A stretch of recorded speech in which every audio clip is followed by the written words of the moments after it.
کوئی دوسری قسم کی چیز آ گئی ہے پیچھے کی طرف آواز جو ہے پہلی کہاں گئی تھی جو اسٹیٹ بیک تھی؟ ہاں نہیں جو پہلی آئی تھی جو گم گئی پتہ نہیں چلا اس کا. ٹھیک ہے کیوں جی ہم فضا میں پہنچ گئے ہیں کہ نہیں ابھی تک؟ ہاں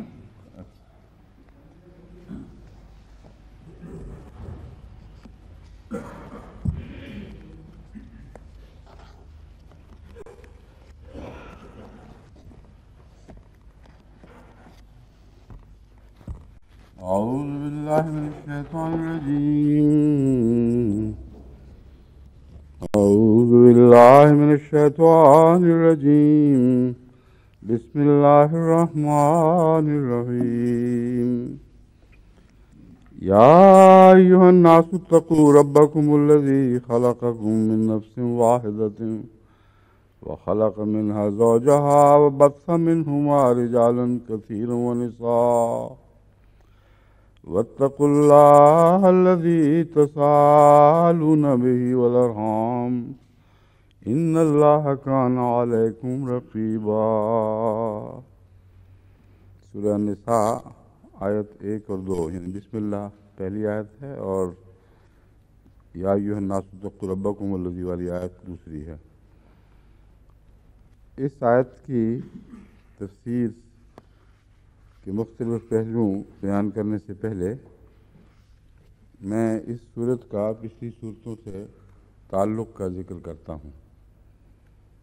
عام طور پر مسلمان مفسرین نے بھی یہی موقف لیا ہے اور مستشرقین نے بھی کہ یہاں عورت کا ذکر اس لیے آیا ہے کہ اس سے پہلے چونکہ جنگوں کا ذکر تھا اور بہت سے ایسے نقصانات ہوئے جس کے نتیجے میں معاشرے میں کچھ تبدیلیاں واقع ہوئیں. جنگوں کے نتیجے میں یتامہ پیدا ہوئے، عورتیں بیوہ رہ گئیں اور بہت سی ایسی تکالیف تھیں جس کا خانگی زندگی پر اثر پڑا. اس لیے اس موقع پر عورتوں کے احکامات بیان کیے گئے ہیں.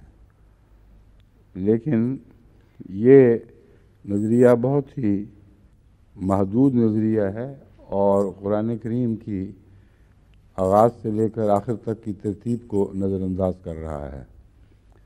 نساء کا مضمون جیسا کہ مستشرقین نے سمجھا محض اتفاقی جنگ کے حادثے کے نتیجے میں ہرگز نہیں بلکہ ایک مسلسل ترتیب کے ساتھ آگے بڑھنے والا مضمون ہے جس کا بائبل کی غلط فہمیوں کو دور کرنے سے بھی تعلق ہے، عورت کے صحیح مقام کو بیان کرنے سے بھی تعلق ہے اور شریعت جس طرح رفتہ رفتہ مختلف احکامات کو لے کر اور مختلف مناہی کو لے کر آگے بڑھتی ہے اس کی ترتیب کا بھی اس صورت کے ساتھ تعلق ہے. سب سے پہلے میں یہ آپ کو تو متوجہ کرنا چاہتا ہوں کہ عورت کا جہاں تک تعلق ہے سورہ البقرہ میں عورت کو ایک ایسے رنگ میں پیش فرمایا گیا ہے یعنی حوا کی مثال کے طور پر جس کو ان تمام الزامات سے بری قرار دیا گیا جو الزامات بائبل کی بدلی ہوئی بگڑی ہوئی صورت میں حوا پر لگائے تھے. تو سب سے پہلا جو عورت کا مقام اور مرتبہ ہے وہ سورہ بقرہ میں ظاہر ہوتا ہے اور اس کے اوپر ہر قسم کے ناجائز ظالمانہ الزام سے عورت کی بریت فرمائی گئی ہے.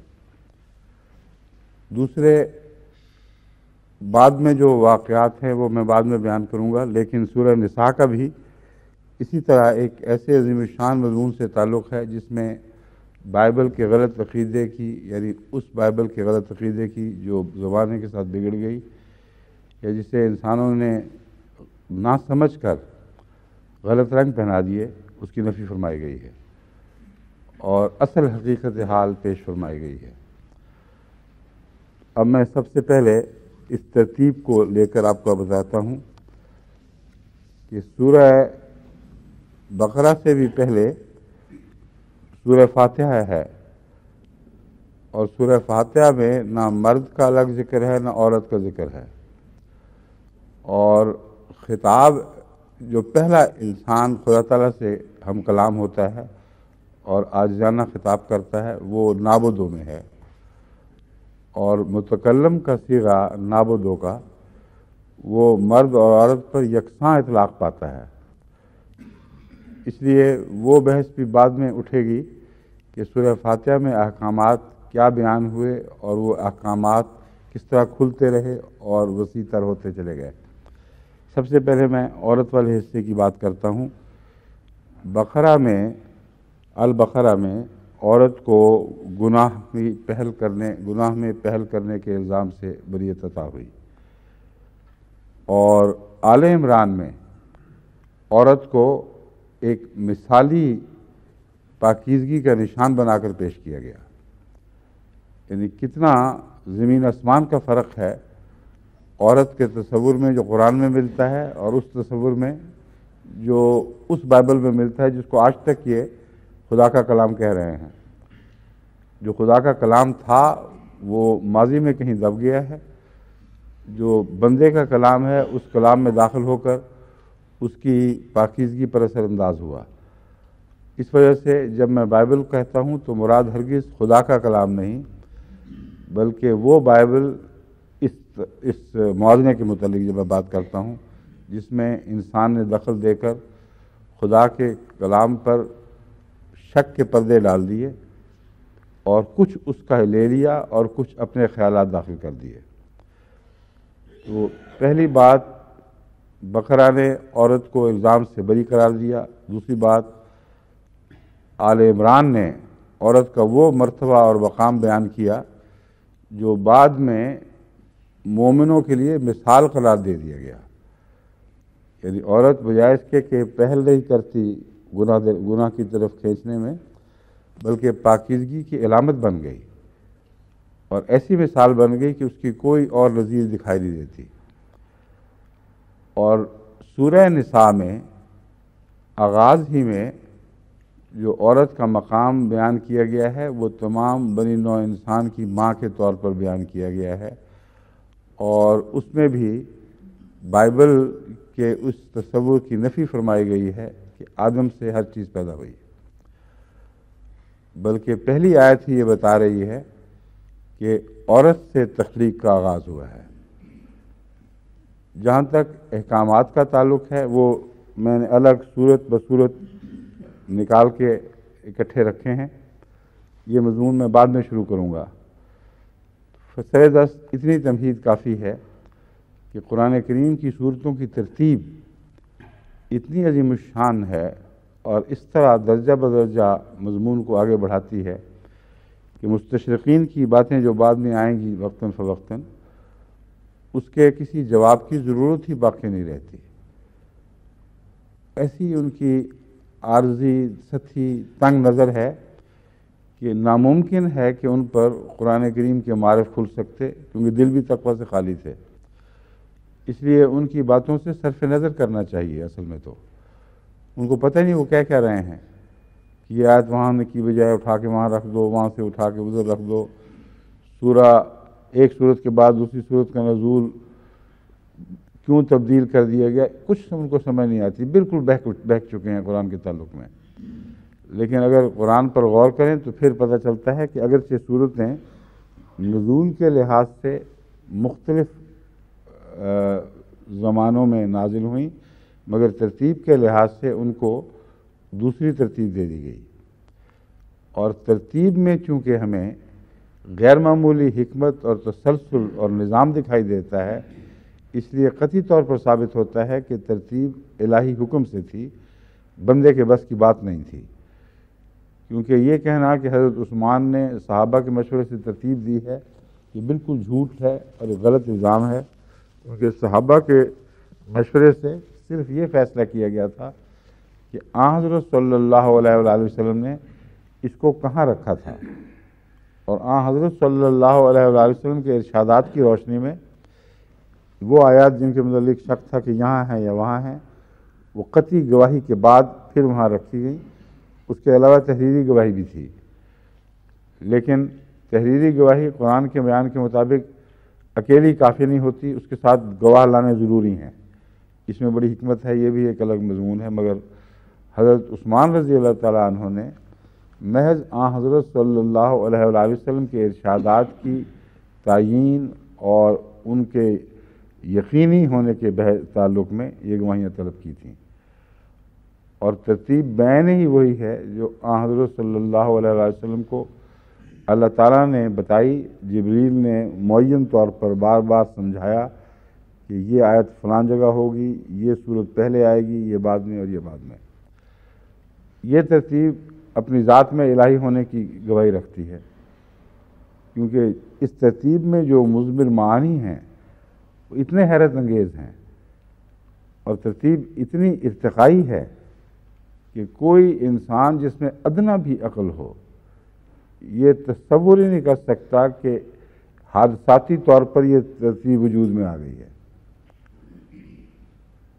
اس تعلق میں جیسا کہ عورت کا میں نے بیان کیا، دیکھیں کیسی خوبصورت ایک تدریج ہے، اور عورت کے مقام کو پہلے صاف کیا گیا الزامات سے، پھر اس کی حمد کی گئی، ایک معنوں میں اس کی تعریف بیان کی گئی کہ عورت جب پاکیزہ ہو تو بہت بڑے مراتب تک پہنچتی ہے، یہاں تک کہ وہ مومنوں کے لیے مثال بن جاتی ہے، جس میں سارے مرد شامل ہیں، اور مومنوں کی اعلیٰ مثال بنتی ہے۔ اور عورت جب صابرہ شاکرہ ہو تو وہ بھی ایک مثال بنتی ہے، مگر دو ہی مثالیں ہیں جو قرآن کریم نے مومنوں کے لیے دیں، ایک اول صورت کی اور ایک آخری صورت کی۔ ابتدائی درجے کے مومن آسیہ فرعون کی عورت کے مشابہ تو کم سے کم ہونے چاہیے، اور اعلیٰ درجے کے مومن وہ جن کو اپنے نفس کے نتیجے میں، اپنے نفس کی تمنا خواہشات کے نتیجے میں روحانی مراتب حاصل کرنے کا ایک ذرہ بھی شوق نہیں ہوتا، ان کا شعلہ نفس ان پر لپکتا ہی نہیں ہے، اور بغیر اس کے ان سے روحانی اولاد پیدا ہوتی ہے جو محض آسمان سے اترتی ہے، جیسے مسیح کی روح کے متعلق یا مسیح کے وجود کے متعلق آیا کہ مرد کو چھوئے بغیر عورت سے وہ بچہ پیدا ہوا، جو خدا تعالیٰ کی غیر معمولی عظیم تخلیق کا مظہر بنا کہ مرد کو چھوئے بغیر بچہ ہو سکتا ہے۔ یہ مضمون ہے جو قرآن کریم نے بالآخر دوسری جگہ بیان فرمایا ہے، اور یہی مضمون ہے جس سے آغاز ہوا ہے سورہ نساء کی پہلی یعنی دوسری آیت کا۔ آدم کے متعلق اور حوا کے متعلق جو بائبل نے بیان کیا تھا، اب میں آپ کو وہ پڑھ کے سنا دیتا ہوں تاکہ اس کے بعد یہ موازنہ آپ کے ذہن میں خوب اچھی طرح واضح ہو جائے۔ وہ آپ نے کہاں رکھ دیے ہیں حوالے میں؟ کہاں؟ بلکہ چھپا دیے ہیں۔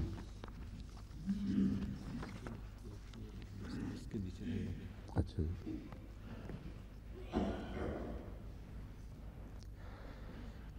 میں نے کہا ہے نا، سورہ نساء کے تعلق میں تدریجی ذکر دیکھنا ہوگا کہ عورت کا ذکر پہلے کہاں ملتا ہے اور کس رنگ میں ملتا ہے۔ جہاں تک قرآن کا تعلق ہے وہ میں نے بیان کر دیا کہ عورت کو ہر قسم کے الزام سے بری ذمہ قرار دیتا ہے۔ جہاں تک بائبل کا تعلق ہے وہ یہ کہتی ہے، اور سانپ کل دشتی جانوروں سے جن کو خدا نے بنایا تھا چالاک تھا۔ جتنے بھی جانور بنائے گئے تھے ان سے چالاک تھا، اور اس نے عورت سے کہا، کیا واقعی خدا نے کہا ہے کہ باغ کے کسی درخت کا پھل تم نہ کھانا؟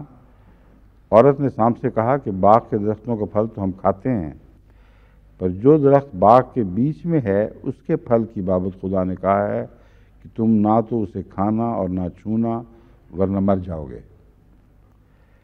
تب سانپ نے عورت سے کہا کہ تم ہرگز نہ مرو گے، بلکہ خدا جانتا ہے کہ جس دن تم اسے کھاؤ گے تمہاری آنکھیں کھل جائیں گی اور تم خدا کی مانند نیک و بد کے جاننے والے بن جاؤ گے۔ عورت نے جو دیکھا کہ وہ درخت کھانے کے لیے اچھا اور آنکھوں کو خوشنما معلوم ہوتا ہے اور عقل بخشنے کے لیے خوب ہے، تو اس کے پھل میں سے لیا اور کھایا اور اپنے شوہر کو بھی دیا اور اس نے کھایا۔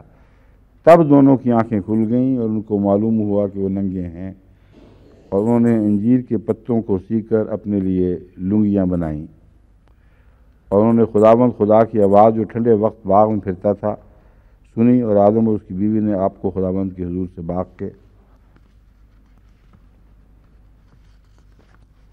کے درختوں میں چھپایا۔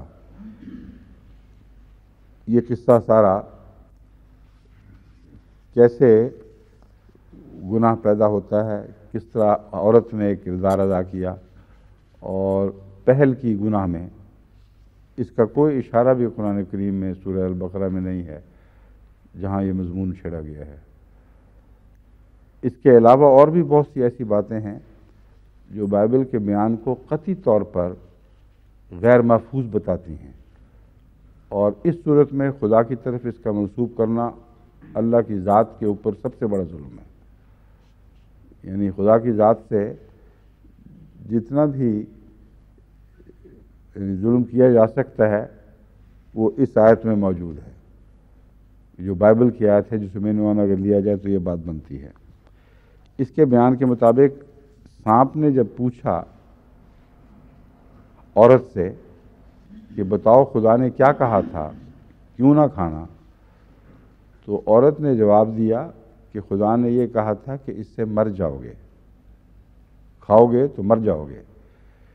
شیطان نے کہا بالکل جھوٹ، ہرگز نہیں مرو گے، بلکہ نیک و بد کی پہچان پیدا ہو جائے گی، تمہیں آنکھیں عطا ہوں گی۔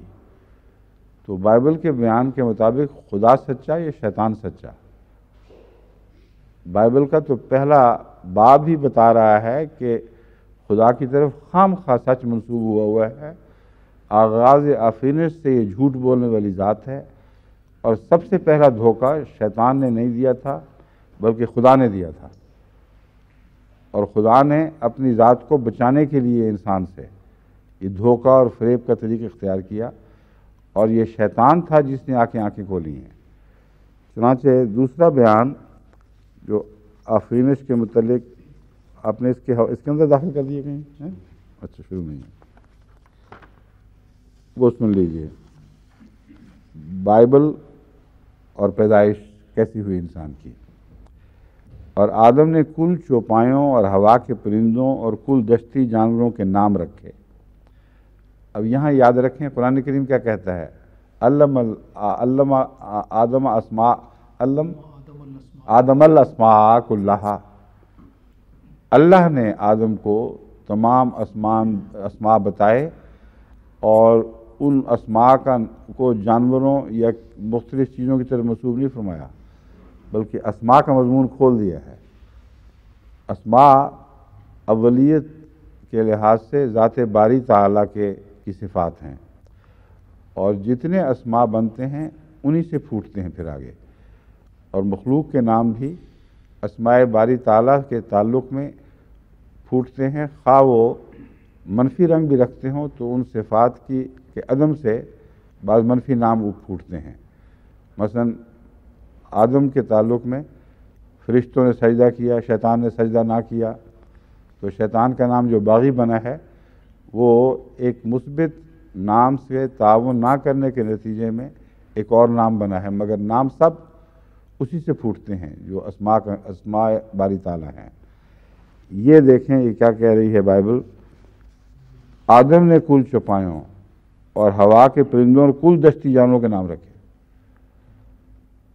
اس کا آدم کو پتہ کیسے لگا کہ دنیا میں کتنے جانور، کتنے پرندے، کتنے سمندر کے جانور ہیں؟ وہ تو آج تک بھی پوری تحقیق مکمل نہیں ہو سکی۔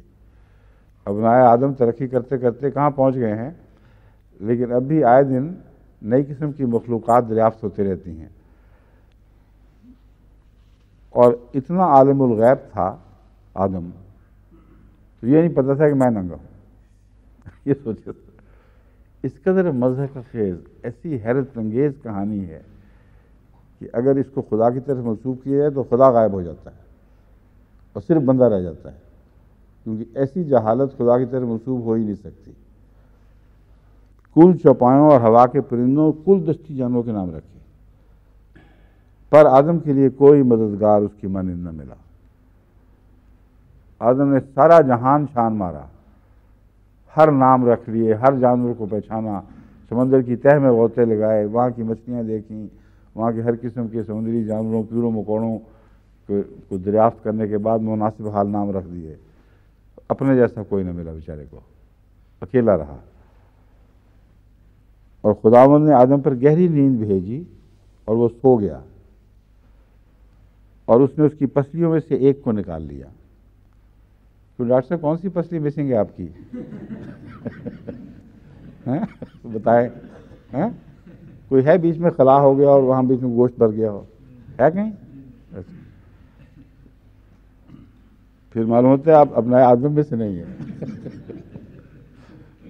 ان ابنائے آدم میں سے نہیں ہے جو بائبل پیش کر رہی ہے، بائبل کی روح سے، ٹھیک ہے۔ پسلیوں سے ایک کو نکالے، اس کی جگہ گوشت بھر دیا، اور خداوند خدا اس پسلی سے جو اس نے آدم میں سے نکالی تھی ایک عورت بنا کر اسے آدم کے پاس لایا، اور پھر جگایا اس کو، دیکھ کون کھڑا ہے پاس۔ اور آدم نے کہا یہ تو اب میری ہڈیوں میں سے ہڈی اور میرے گوشت میں سے گوشت ہے، اس لیے وہ ناری کہلائے گی، کیونکہ وہ نر سے نکالی گئی ہے۔ اب یہ اردو میں جو ترجمہ کرنے والوں کا کمال ہے کہ اگرچہ اصل الفاظ بدل کے کہیں سے کہیں پہنچ گئے ہیں، مگر انہوں نے اردو میں بھی نر اور ناری کا لفظ ڈھونڈ لیا کہ نر سے نکلی اس لیے ناری کہلائے گی۔ انگریزی بائبل میں ہے مین سے نکلی ہے سو وہ مین کہلائے گی۔ اب وہ مین کا کیا مطلب ہوا، مگر انہوں نے ایک چلاکی سوچی ہے، اصل جو عبرانی عبارت ہے وہ نکلوائیں، اس میں کیا ہے، مگر بہرحال ایک یہ لفظی چلاکی ہے، اس سے زیادہ اس کی کوئی حقیقت نہیں۔ اس واسطے مرد اپنے ماں باپ کو چھوڑے گا اور اپنی بیوی سے ملا رہے گا اور وہ ایک تن ہوں گے۔ مرد اپنے ماں باپ کو چھوڑے گا کی بجائے ہوتا یہ ہے عورت اپنے ماں باپ کو چھوڑتی ہے اور مرد کے پاس جا کے رہتی ہے۔ اور آدم اور اس کی بیوی دونوں ننگے تھے اور شرماتے نہ تھے۔ یہ حال تھا ان کی لا علمی کا کہ ننگے تھے اور شرماتے نہ تھے، اور علم کا یہ عالم تھا کہ تمام جہان کے کیڑے مکوڑے، پرند چرند، فضا، خشکی، ہوا کے جانور، سب کا آدم کو علم تھا، اور ہر ایک کو نام اس نے دیا تھا۔ جانے نہ جانے گل ہی نہ جانے باغ تو سارا جانے ہے، سب بنے ان جانوروں کو پتا تھا کہ ہم ننگے ہیں، ایک آدم کو نہیں پتا تھا بیچارے کو کہ میں ننگا ہوں۔ تب اس کو کس نے بتایا؟ سانپ نے بتایا، اور اس طرح بتایا، اس نے کہا، سانپ نے عورت سے کہا کہ تم ہرگز نہ مرو گے، بلکہ خدا جانتا ہے کہ جس دن تم اسے کھاؤ گے تمہیں آنکھیں کھل جائیں گی۔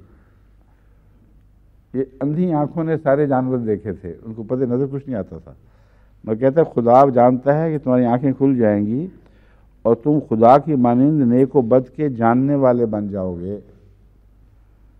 عورت نے جو دیکھا کہ وہ درخت کھانے کے لیے اچھا اور آنکھوں کو خوشنما معلوم ہوتا ہے اور عقل بخشنے کے لیے خوب ہے، تو اس کے پھل میں سے لیا اور کھایا، اور اپنے شوہر کو بھی دیا اور اس نے کھایا، تب دونوں کی آنکھیں کھل گئیں۔ اس سے پہلے سارے واقعات گزر چکے تھے، اور ان کو معلوم ہوا کہ وہ ننگے ہیں، پہلی دفعہ ان کو پتہ چلا کہ وہ ننگے ہیں، اور انہوں نے انجیر کے پتوں کو سی کر اپنے لیے لنگیاں بنائیں۔ پہننا اوڑھنا انجیر کے پتوں سے انہوں نے شروع کیا ہے، اور انہوں نے خداوند خدا کی آواز جو ٹھنڈے وقت باغ میں پھرتا تھا سنی، اور آدم اور اس کی بیوی نے آپ کو خداوند خدا کے حضور سے باغ کے درختوں میں چھپایا۔ اب وہ پتے اوڑھ لیے تھے، اس وقت خدا سے شرم آنے کی کیا ضرورت تھی؟ جب ننگے پھرتے اس وقت تو شرم آتی نہیں تھی، نہ اپنے سے نہ کسی اور سے۔ تب خداوند نے آدم کو پکارا اور اس سے کہا کہ تو کہاں ہے؟ اللہ کا علم الغیب یہ ہے، آوازیں دیتا پھرتا ہے باغ میں کہ آدم تو کہاں ہے، بتا تو صحیح کہاں چھپ گیا ہے. اور اس سے کہا کہ تو کہاں. اس نے کہا میں باغ میں تیری آواز سنی اور میں ڈرا کیونکہ میں ننگا تھا. میں نے تجھے چلتے پھرتے سن لیا تھا، تیری قدموں کی چاپ سن لی تھی اور میں نے اپنے آپ کو چھپایا. اس نے کہا تجھے کس نے بتایا کہ تو ننگا ہے؟ پکڑا گیا نا یہاں آدم آ کے. اس نے یہ نہیں بتایا کہ میں گناہ کر بیٹھا ہوں، میں باغ کا پھل کھا بیٹھا ہوں. اللہ تعالیٰ نے اس کے اس جواب سے پکڑ لیا اس کو. ہیں تجھے کس طرح پتہ چلا کہ تو ننگا ہے؟ میں تجھے آنکھیں نہیں دی تھیں دیکھنے کے لیے. کیا تو نے اس درخت کا پھل کھایا جس کی بابت میں نے تجھ کو حکم دیا تھا کہ اسے نہ کھانا؟ آدم نے کہا کہ جس عورت کو تو نے میرے ساتھ کیا ہے اس نے مجھے اس درخت کا پھل دیا اور میں نے کھایا. یہ عورت کا مقام ہے، یہ آدم کا تصور ہے اس بائبل میں جس کو یہ لے لے کے گھر گھر پھرتے ہیں اور کہتے ہیں ادھر آؤ، اس میں تمہارے لیے نجات ہے.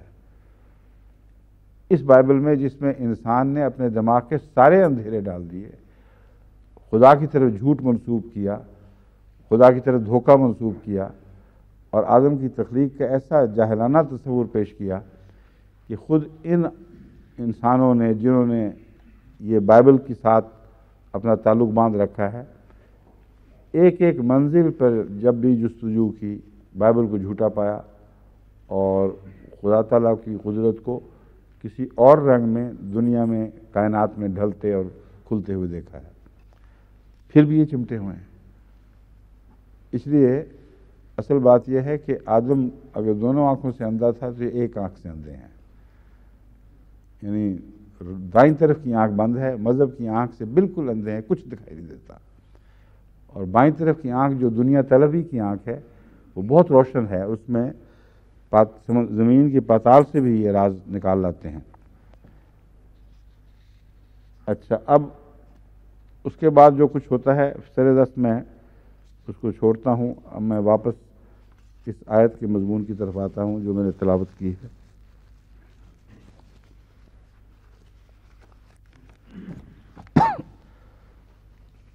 اس پہلی آیت میں جو سورہ النساء کی آیت ہے،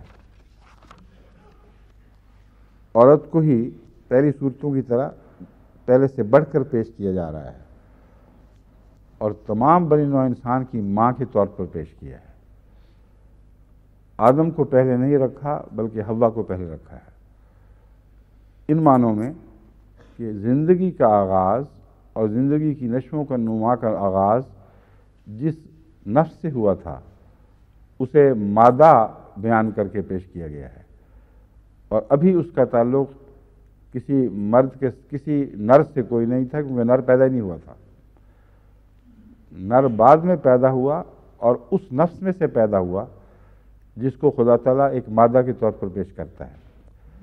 جب پیدا ہوا تو پھر مرد اور عورت دونوں بن گئے اور مرد اور عورت سے پھر تمام بنی نوع انسان کی نسلیں پھیلی ہیں.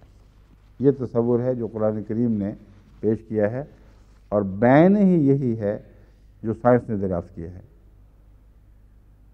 سائنس کی بہت سی باتیں تو بعد میں غلط ثابت ہوتی ہیں، مگر بعض ایسی ہیں جو قانون بن جاتی ہیں جن کے متعلق کوئی معمولی شعور رکھنے والا سائنسدان بھی انکار نہیں کر سکتا. یہ ان حقائق میں سے ایک ہے. اب اس کی طرف میں پہلے آتا ہوں، بعد میں اس کے جو لغوی بحث وغیرہ ہے بعد میں لے لیں گے کیونکہ اب یہ مضمون چل پڑا ہے، بیچ میں اس کو تھوڑی دیر کے لیے چھوڑنا مناسب نہیں ہے. یا ایھا الناس اتقوا ربکم الذی خلقکم. اول یہ بات بھی رکھیں یاد کہ یا ایھا الناس کا خطاب ہے، یا ایھا الذین آمنوا کا خطاب نہیں، اور اس خطاب کا تعلق ہرگز مشرک یا یہود اہل کتاب سے یا مومنوں سے الگ الگ نہیں ہے بلکہ لازماً محض انسان پیش نظر ہے. اس لیے مستشرقین جو یہ کہتے ہیں کہ مکے میں جو خطاب تھا اس میں عام طور پر ایھا الناس کہا گیا تھا اس غرض سے کہ تاکہ مشرکین مخاطب رہیں سامنے، وہ مومن نہیں تھے نہ وہ اہل کتاب تھے. تو قرآن کا یہ کلام محدود نوعیت کا تھا، یہ انہوں نے محض اس شکست سے بچنے کی خاطر رستہ اختیار کیا ہے کہ قرآن کریم بنی نوع انسان کو بحیثیت بنی نوع انسان مخاطب کرتا ہے اور یہ کہتا ہے کہ یا ایھا الناس انی رسول اللہ الیکم جمیعا، کہہ دے اے بنی نوع انسان میں تم سب کی طرف جمیع طور پر رسول بنا کے بھیجا گیا ہوں۔ یہ آیت کس وقت نازل ہوئی ہے؟ یہ بھی نکالیں، کل کے درس میں لے آئیں گے۔ یہ ویری اور سیل وغیرہ اس قسم کی جہلانہ باتیں کرتے ہیں کہ آدمی حیران رہ جاتا ہے، مگر بعض دفعہ غصہ کی بجائے ان کی جہالت پر رحم آتا ہے۔ وہ بعض باتوں میں بالکل بے اختیار ہیں، ان کو سمجھ آ ہی نہیں سکتی۔ وہ یہ اندازہ کرتے ہیں کہ ایک آدمی نے کلام بنایا ہے، اس لیے اگر ہم بناتے تو اس طریق پر بناتے، اگر ہم بناتے تو مکے کے دور میں جو ہم آیات قرآنی بناتے اس میں خطاب ایھا الناس سے کرتے، اور جب مدینے میں داخل ہوتے تو یہود کو خیال رکھ کر اور عیسائیوں کا خیال رکھ کر اہل کتاب کے لفظ سے بھی ان کو مخاطب کرتے، اور مومنوں کو پھر مومن کہہ کر مخاطب کرنا شروع کرتے۔ یہ انہوں نے اندازہ بنایا ہے، اپنا انداز حضرت صلی اللہ علیہ وسلم کی طرف منسوب کیا، اور واقعہ یہ ہے کہ اس انداز کے خلاف مکی صورتیں گواہی کے ساتھ بھری پڑی ہیں۔ بالکل جھوٹا الزام ہے۔ الناس کا خطاب قرآن کریم کا شروع سے واضح اور ظاہر و باہر طور پر تمام بنی نوع انسان سے ہے، اس میں مشرک اور غیر مشرک کا کوئی فرق نہیں ہے۔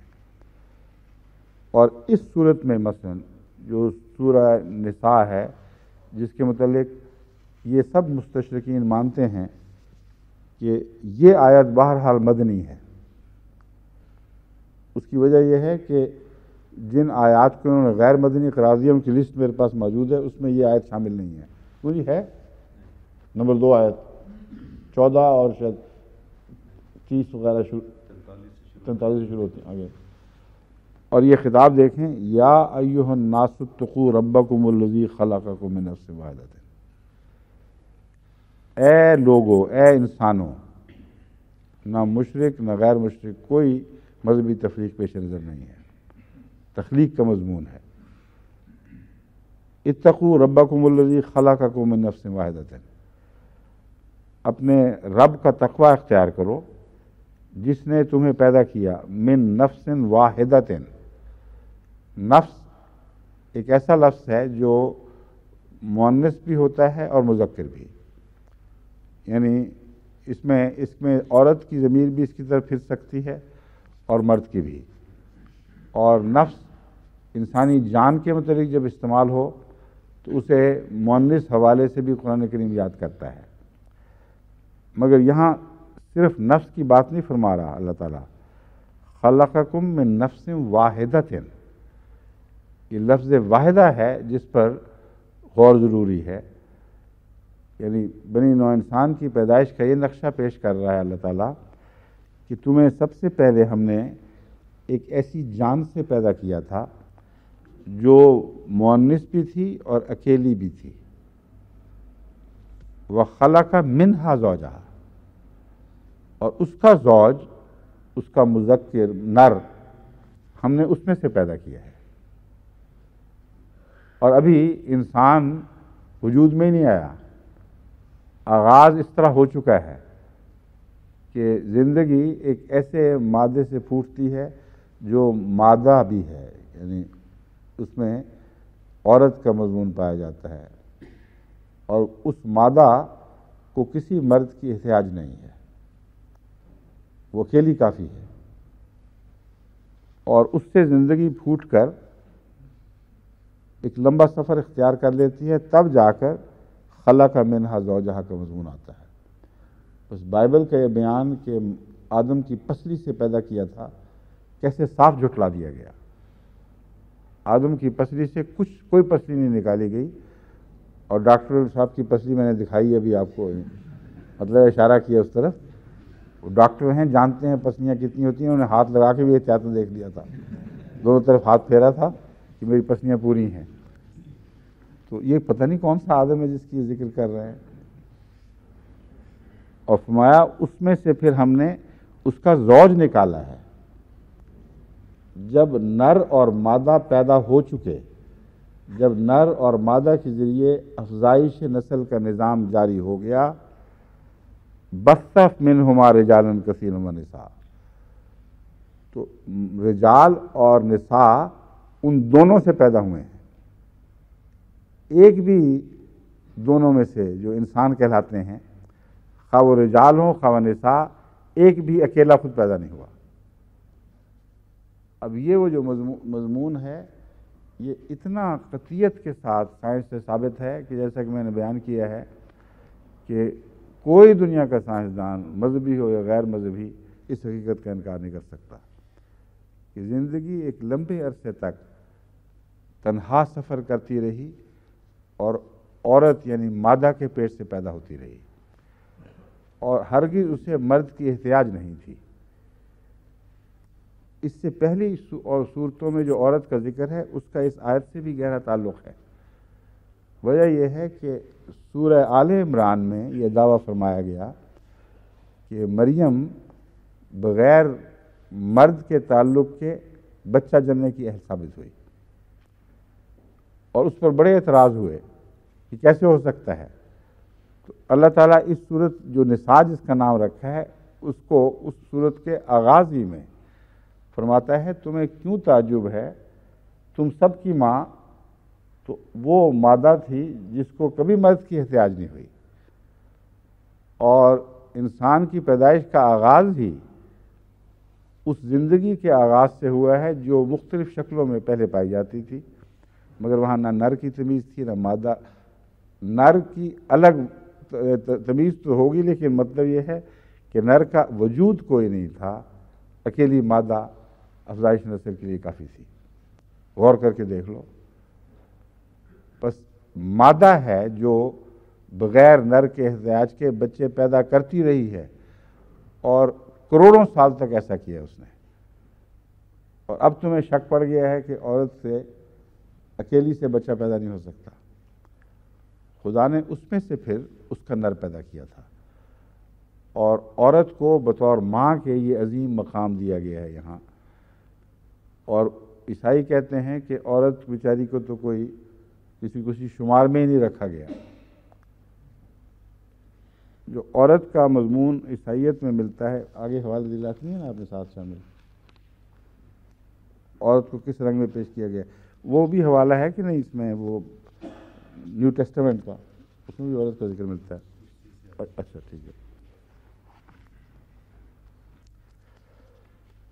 وَخَلَقَ مِنْهَا زَوْجَهَا وَبَثَّ مِنْهُمَا رِجَالًا كَثِيرًا وَنِسَاءً، مرد اور عورت تو جوڑا بننے کے بعد جوڑوں ہی میں سے پیدا کیے گئے ہیں، یعنی انسان کے آباء و اجداد ابھی انسان کہلانے کے مستحق نہیں تھے، جوڑے پیدا ہو چکے تھے، ان سے پھر آگے یہ پیدائش ہوئی ہے۔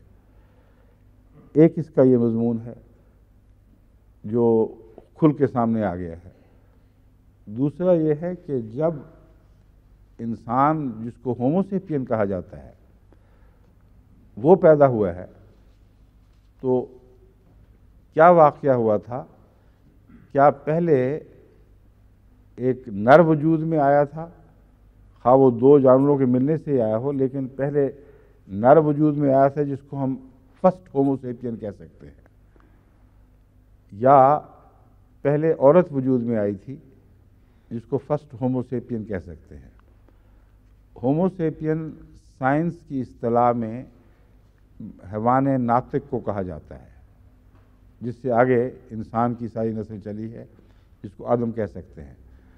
اور اس سے پہلے کہتے ہیں کہ ایک وجود تھا جس کو ہومو ایریکٹس کہتے تھے، وہ جانور انسان اور پہلے جانوروں کے درمیان انسان کے قریب ترین پیدا ہونے والا جانور تھا، جو دو ٹانگوں پر سیدھا چلنا سیکھ گیا تھا، مگر ابھی اس کا دماغ اتنا چھوٹا تھا کہ وہ ہوموسیپین یعنی انسان ناطق کہلانے کے قابل نہیں تھا. اس کی جو کھوپڑی ملی ہے وہ سائز میں بہت چھوٹی ہے اور اس کے اندر اتنا مادہ دماغ کا آتا ہی نہیں کہ وہ سمجھتے ہیں سائنسدان کہ وہ ترقی کرتے ہوئے انسانی علوم کی آخری منازل طے کر سکتا، یعنی مسلسل انسانی علوم کا وہ سفر کر سکتا ہے جس پر انسان کو ڈال دیا گیا. تو یہ جو فرمایا گیا ہے کہ عورت سے پیدا کیا گیا، اس کا ایک یہ معنی بنیں گے، یعنی مادہ سے، اکیلی مادہ سے، کہ جب انسان کا آغاز ہوا ہے اس وقت بھی سب سے پہلا وجود جو ظہور میں آیا ہے وہ مادہ تھی. چنانچہ سائنسدانوں نے جو اب تک تحقیق کی ہے، مختلف وقتوں میں مختلف پنجر زمین سے نکالتے رہے ہیں جو ابتدائی انسانوں کے پنجر تھے، 1,00,000 سال سے بھی پرانے زمانے کے. ان پنجروں سے یہ اندازہ لگاتے رہے کہ آدم اور حوا کی پیدائش تو ابھی جمعہ 8 دن کل کی بات ہے، وہ جو انسان کی پیدائش ہے وہ تو 1,00,000 سال سے بھی اوپر بہت پرانے زمانے سے شروع ہو چکی تھی اور اس کے دبے ہوئے پنجر قطعی طور پر مل چکے ہیں. آخری چیز جو اس سمن میں دریافت ہوئی وہ ایک عورت کا پنجر ہے جو کینیا سے یا مشرقی افریقہ کی کسی ملک سے نکلا ہے، اور اس کے متعلق سائنسدان کہتے ہیں کہ جتنے بھی پنجر نکلے ہیں ان میں سے یہ قدیم ترین ہے، اور اس کے متعلق ان کا خیال ہے کہ یہ پہلا تھا، یا اگر پہلا نہیں تھا تو یہ ملک بہرحال وہ ملک ہے جہاں پہلی عورت پیدا ہوئی ہے اور جس کو ہم ہوموسیپین کہہ سکتے ہیں. اس عورت سے پھر مرد کے تعلق سے جو چیزیں پیدا ہوئی ہیں وہ انسان کہلائے، یعنی وہ ایسے مقام پر کھڑی ہے عورت کہ پہلا ترقی کا قدم جو اٹھا ہے وہ ایک عورت کی شکل میں اٹھا ہے. اس کے بعد خدا تعالیٰ نے پہلے نسل کے آدمی سے اس کا تعلق جوڑا ہے یا اس کے ساتھ بعد میں اسی ماں کے پیٹ سے جس سے یہ پیدا ہوئی تھی ایک ایسا شخص پیدا ہوا جس کو ہم مرد کہہ سکتے تھے مقابل پر. اور اس زمانے میں وہ قوانین تو نافذ نہیں تھے جو شریعت کے بعد نافذ ہوئے ہیں، وہاں تو زندگی آزاد تھی تعلقات میں. تو اس لیے ہو سکتا ہے کہ وہ نسل جو بننی شروع ہوئی ہے اس کا پہلا فرد عورت اور بعد میں پھر اسی سے مرد بنے ہیں، اور پھر ان دونوں کے تعلق سے مرد اور عورتیں دنیا میں پھیلنے شروع ہو گئے.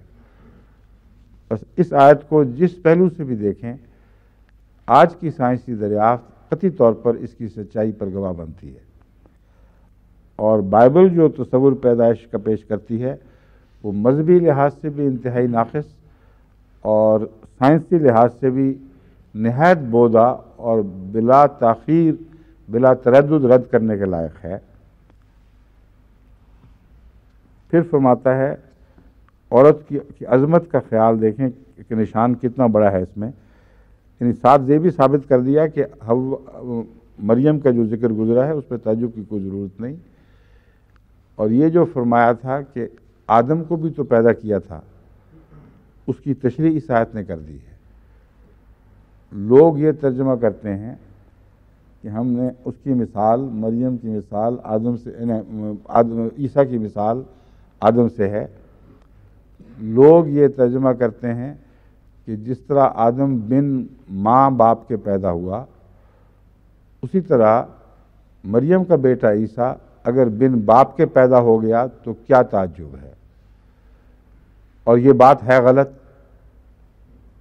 کہ وہ آدم جس کا ذکر ملتا ہے اس سے تو 1,00,000 سال سے بھی اوپر پہلے زمانے سے انسان موجود تھا.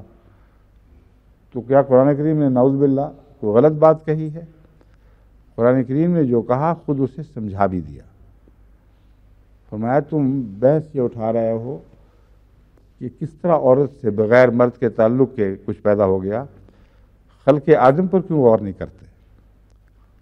اگر تم خلق آدم پر غور کرو تو یہ مضمون پوری وضاحت کے ساتھ تم پر کھل جائے گا اور دل کی گہرائی تک تمہیں مطمئن کر دے گا کہ عیسیٰ کے بے باپ کے پیدا ہونے میں ہرگز کوئی خدائی نشان اس کی ذات میں نہیں ہے، بلکہ اگر نشان ہے تو خالق کی ذات میں ہے، اور وہ اس سے پہلے بھی ایسی تخلیق کر چکا ہے جو تمہاری نظر کے سامنے ہے۔ تو آدم کی تخلیق پر غور کرو گے تو عیسیٰ کی تخلیق تو بالکل معمولی ایک چھوٹا سا رونما ہونے والا رستے کا واقعہ دکھائی دے گا، اور یہ تفصیل ہے جس کا یہاں ذکر کر دیا گیا۔ پس آدم کی مثال یہ ہے، یا ایھا الناس اتقوا ربکم الذی خلقکم من نفس واحدۃ، اے بنی نوع انسان یاد رکھو، اے انسانوں یاد رکھو اور تقویٰ کرو اللہ کا، اپنے رب کا، جس نے تمہیں ایک ہی مادہ ذات سے پیدا کیا اور اس مادہ ذات سے اس کا جوڑا نکالا، اور جب جوڑا نکال لیا تو ان دونوں میں سے پھر مرد اور عورتیں پیدا کی ہیں، اور اکیلا نہ آدم پیدا ہوا نہ اکیلی اور حوا پیدا ہوئی۔ واتقوا اللہ الذی تساءلون بہ والارحام، اور اللہ کا تقوی اختیار کرو جس سے تم سوال کرتے ہو، بہی تساءلون بہی، جس سے تم سوال کر، یہاں جس کے ذریعے سے تم آپس میں سوال کرتے ہو کا ترجمہ بھی بنتا ہے، اور جس سے تم سوال کرتے ہو یہ بھی ہے۔ اس لیے میں آپ کو یہاں رک گیا تھا کہ کون سا ترجمہ اختیار کروں۔ حضرت مسلم موعود نے یہ ترجمہ کیا ہے کہ جس کے حوالے دے دے کر تم ایک دوسرے سے سوال کرتے ہو۔ واتقوا اللہ الذی تساءلون بہ والارحام، اللہ کا تقوی اختیار کرو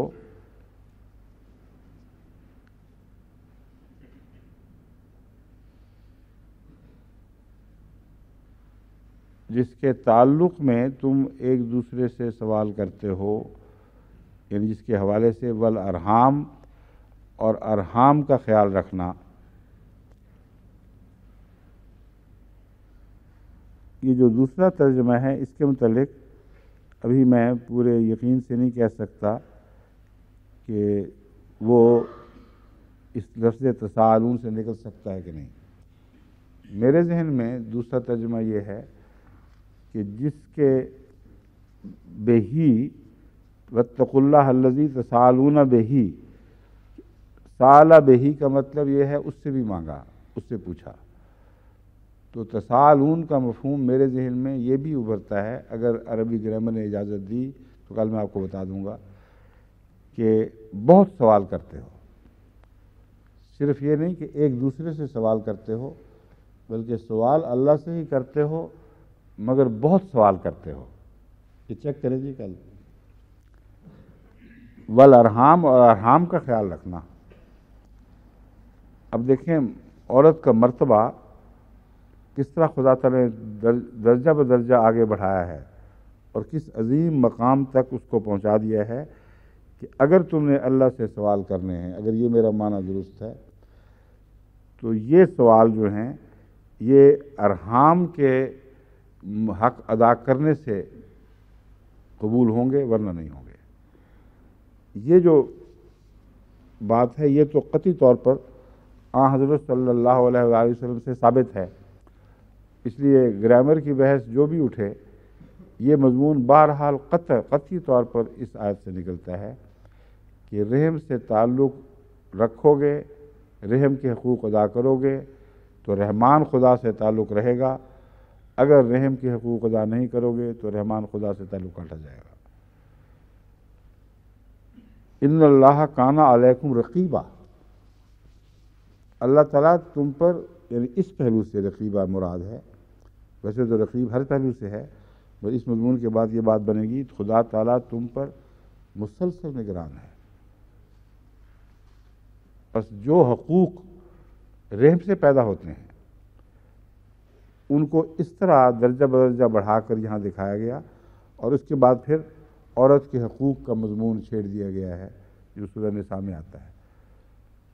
اس کا کسی اتفاقی جنگی حادثے سے کوئی تعلق نہیں ہے، لیکن چونکہ جنگیں ہو رہی تھیں، اس سے پہلے حکم تھا کہ صبر کرو اور ایک دوسرے کو صبر کی تلقین کرو، اور رابطو، آپس میں ایک دوسرے سے تعلق باندھو، اللہ سے تعلق باندھ کے رکھو، اور اپنے سرحدوں کی نگرانی کرو۔ یہ سارے مضمون رابطو میں شامل ہیں۔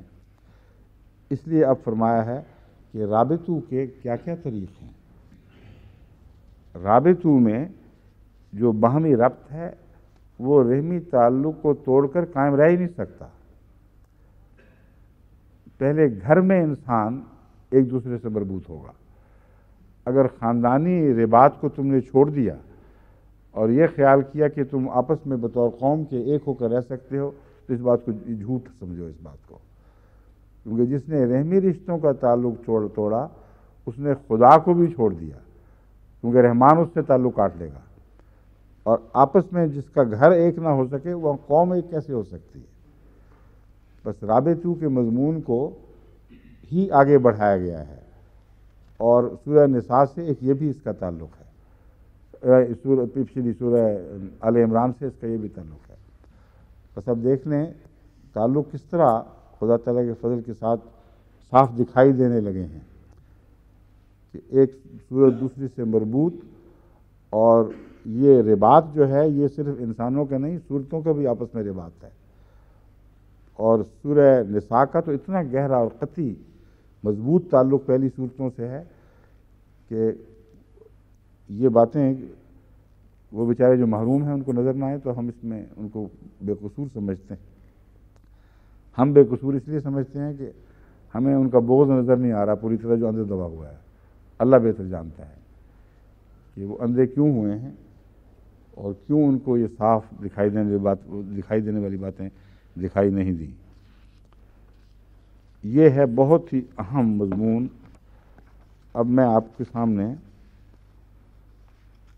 پھر وہی بات دہراتا ہوں جو بائبل میں لکھی گئی تھی عورت کے متعلق۔ اب نیو ٹیسٹمنٹ کے حوالے سے میں وہ بات پیش کرتا ہوں۔ انہوں نے یہ مشہور کر رکھا ہے کہ گویا نعوذ باللہ من ذالک اسلام نے عورت کو تو جوتی کے نیچے رکھنے کا حکم دیا ہے اور اس کی کوئی عزت نہیں ہے، حالانکہ بالکل اپنا الزام ہے، اپنے اوپر عائد ہونے والا الزام ہے جو اسلام کے اوپر یہ پھینک رہے ہیں، اور میں نے قطعی طور پر ثابت کر دی ہے۔ عورت کا تصور تو ایسا ہولناک پیش کیا گیا ہے بائبل میں کہ اس کے بعد اس کی کوئی حیثیت نہیں رہتی باقی، اور جتنا اس کو گناہ کی سزا دی جائے جو اس کو آدم اس نے انسان کو سکھایا ہے وہ برحق ہو جاتی ہے، پھر اسی سے ساری شرارت پھوٹی ہے۔ اور اللہ تعالیٰ عورت سے خدا کا تعلق قائم کرنے کا، عورت کو خدا سے تعلق قائم کرنے کا ذریعہ بیان کرتا ہے، رحمان خدا سے تعلق قائم کرنے کا ذریعہ بیان کرتا ہے۔ بس حضرت صلی اللہ علیہ وآلہ وسلم کا یہ فرمانا کہ جنت ماؤں کے قدموں کے نیچے ہے، یہ مضمون اسی آیت سے پھوٹ رہا ہے بالکل واضح طور پر، ورنہ ویسے تو قرآن کریم میں کہیں یہ ذکر نہیں کہ جنت ماؤں کے قدموں کے نیچے ہے۔ یہ حضرت صلی اللہ علیہ وآلہ وسلم کا ارشاد قطعی طور پر اس آیت میں بھی سے بھی منسلک ہے، اور دوسری اور بھی آیات ہیں جن سے یہ مضمون نکلتا ہے۔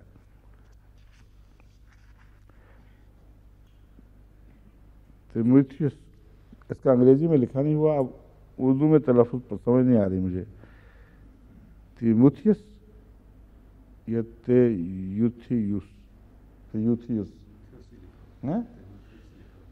کیا میں لکھا تو ہوا، پڑھا کیسے جاتا ہے؟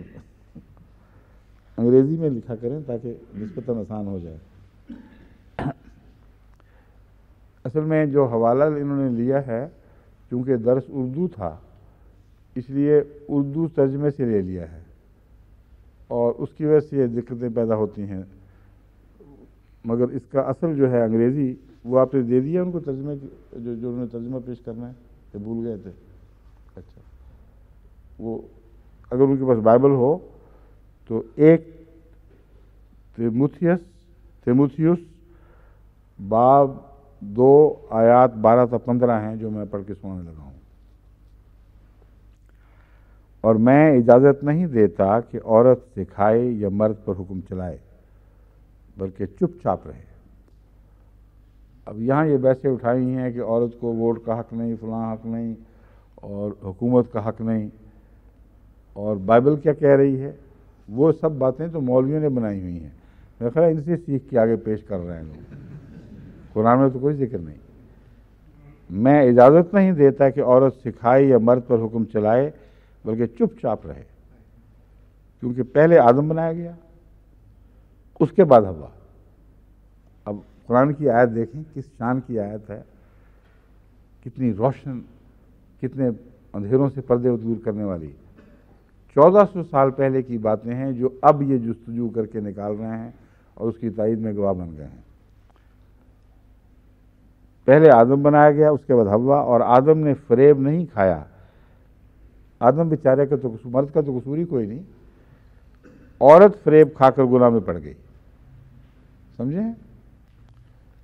لیکن اولاد ہونے سے نجات پائے گی، بشرطی کہ وہ ایمان اور محبت اور پاکیزگی میں پرہیزگاری کے ساتھ قائم رہے۔ اب یہاں اولاد ہونے سے نجات پائے گی لکھا ہوا ہے۔ یہ بھی ایک دلچسپ بات ہے کہ نجات دہندہ کی تو کہتے ہیں اولاد ہی کوئی نہیں تھی، اور یہاں عورت کی نجات کے لیے نجات دہندہ پر ایمان لانے کا ذکر ہی کوئی نہیں ملتا۔ جس عورت کے بچہ پیدا ہوگا وہ اس سے نجات پا جائے گی، اور یہ بحث ساتھ ضرور اٹھا دی ہے کہ وہ پاکیزگی، محبت اور پاکیزگی اور پرہیزگاری کے ساتھ بچہ جنے گی تو نجات پائے گی۔ بس اس کے نتیجے میں بچہ جو ہے وہ نجات دہندہ نہیں بنے گا، بلکہ ماں کو نجات ملے گی۔ اور اس میں غالباً ان کا ایک اور مضمون بھی ہے جو اس آیت کے لکھنے والے کے ذہن میں ہوگا۔ بائبل میں یہ آتا ہے کہ عورت نے جب گناہ کیا تو اس کی گناہ کی سزا یہ مقرر کر دی گئی کہ وہ تکلیف سے بچہ جنے گی۔ چونکہ یہ حوالہ اس کلام کے لکھنے والے کے پیش نظر تھا غالباً، اس لیے اس نے کہا جب یہ سزا مل گئی تکلیف سے بچہ جنے گی، تو جب تکلیف سے بچہ جنا وہیں اس کی نجات ہو گئی، ٹھیک ہے نا؟ اور جب نجات ہو گئی تو گناہ بخشا گیا کہ نہیں بخشا گیا؟ اگر گناہ بخشا گیا تو پھر آگے کیسے منتقل ہو گیا وہ؟ عورت تو بچہ جن کے نجات پا گئی، بچہ پھر بھی گناہ گار۔ اور اگر یہ اصول مان لیا جائے تو حضرت مریم نے تکلیف سے بچہ جنا تھا کہ نہیں؟ اور اتنی تکلیف سے کہ بائبل بھی اور قرآن بھی بتا رہے ہیں کہ غیر معمولی، کیونکہ کنواری اگر بچہ جنے تو اس کو بہت تکلیف ہوگی، یہ طبی بات ہے، کیونکہ اس کے مسئلے اسی طرح کشادہ نہیں ہوتے، ان میں وہ جو آہستہ آہستہ مرد اور عورت کے تعلقات کے نتیجے میں بچے کی تیاری ہو رہی ہوتی ہے، وہ پوری طرح کنواری میں ہو نہیں سکتی۔ اس لیے قرآن کریم نے بالکل صحیح نقشہ کھینچا ہے کہ حضرت مریم نے یہ کہا مت تو قبل ھذا، اے کاش میں اس سے پہلے مر چکی ہوتی، اتنی تکلیف ہے۔ تو اس تکلیف سے بچہ جنا، آپ تو وہ جنتی ہو گئیں۔ ان کا نظریہ تو یہ ہے کہ بچہ پھر بھی گناہ گار پیدا ہوگا، تو عیسیٰ بے گناہ کیسے ہو گئے؟ صرف یہ ایک عذر بناتے ہیں کہ چونکہ مرد نے اس کو نہیں چھوا اس لیے وہ پاک پیدائش ہے، حالانکہ بائبل کے لحاظ سے مرد کو چھونے سے پیدائش کا کوئی بھی تعلق نہیں ہے اس کی پاکی ناپاکی سے۔ عورت گناہ گار ہوئی، وہاں مرد کے چھونے کا ذکر نہیں ہے، پھل کھانے سے اور شیطان کی بات ماننے سے، اور شیطان کی وہ بات ماننے سے جو سچی تھی، اور خدا کی نعوذ باللہ جھوٹی بات کے انکار کے نتیجے میں گناہ گار ہو گئی۔ اب یہ گناہ کا ایک اور تصور بھی پیدا ہو گیا۔ یہ گناہ اس کو کہتے ہیں کہ سچ کو قبول نہ کرو، جھوٹ کے پیچھے چلو۔ یہ نیکی ہے، گناہ نہیں، نیکی ہے۔ سچ کو رد کرو اور جھوٹ کے پیچھے چلو اور اندھے رہو، کچھ تمہیں سجھائی نہ دے۔ یہ نیکی کی بہترین تعریف ہے جو بائبل نے کر دی ہے۔ اور وہ عورت جس نے احتجاج کیا ہے اس کے خلاف، جو اٹھ کھڑی ہوئی عالم بغاوت لے کر اور کہتی ہے کہ میں تو سچ کے پیچھے چلوں گی، میں تو روشنی کی مطابق اطاعت کروں گی، دیکھوں گی اور سمجھوں گی۔ وہ عورت جس کے اوپر روشن ہو گیا کہ نعوذ باللہ من ذالک خدا جھوٹا تھا، جس نے یقین کر لیا اپنے تجربے سے کہ شیطان ہی پاک باز ہے اور سچا ہے، یہ اس کا بیچاری کا گناہ ہے۔ اب اگر یہ گناہ ہے تو اس کے اور بڑے دلچسپ منطقی نتائج نکلتے ہیں۔ جب عیسیٰ نے گناہ سے نجات بخشی تو کس گناہ سے نجات بخشی؟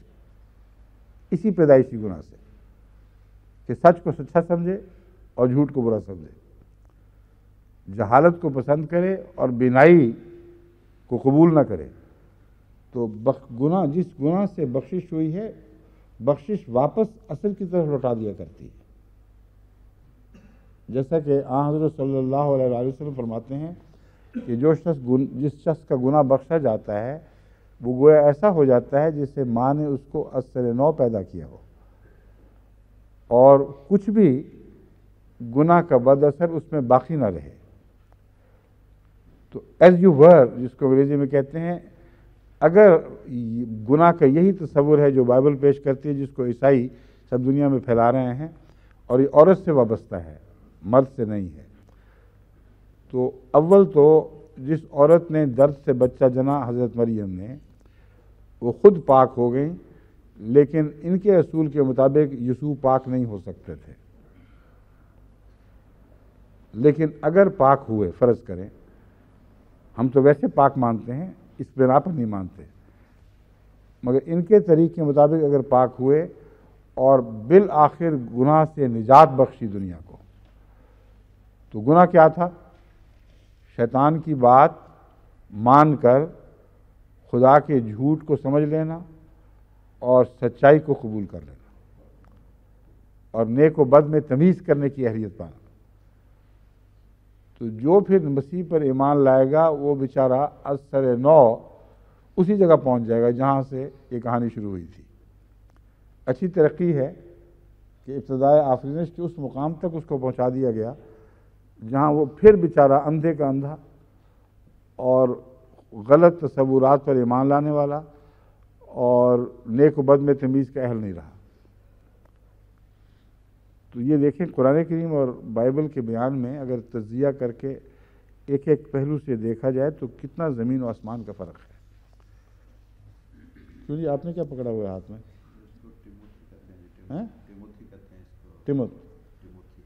ٹیموتھی، وہ تیموتھیوس غلط ہوا نا پھر؟